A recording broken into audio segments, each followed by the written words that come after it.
Olha aqui, pessoal, chuva em Surubim, graças a Deus, tá vendo? Chuva. Olha aqui a rua da ladeira Mandecó, como tá.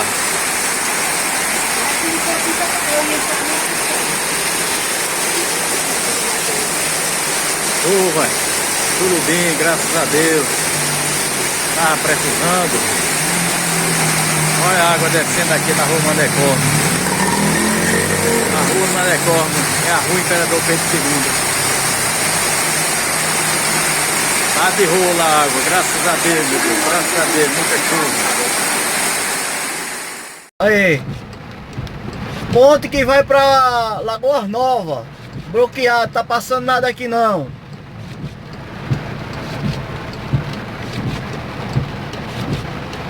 Muita água.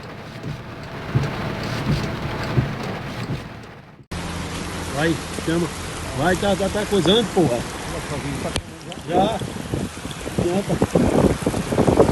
Ó, o assunto da cabaceira vai encher, minha gente. Tá aí.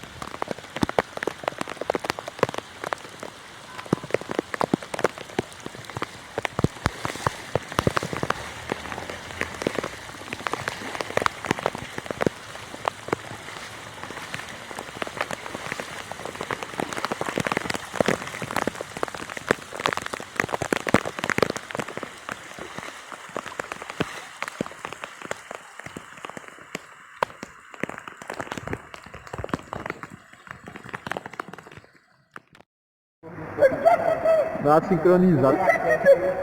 Aí, ó, amigo, nada sincronizado ali. Mas já passou, doido, os negócios grandes já passou, já passou tudo. É a quadra do Saigado. Eu vou aqui invadindo as lojas. Depois manda pra mim, Mauro, pra eu postar. Tá invadindo tudo, já intentaram até a rua pra não tá passando carro. A água aqui tá invadindo as lojas com tudo.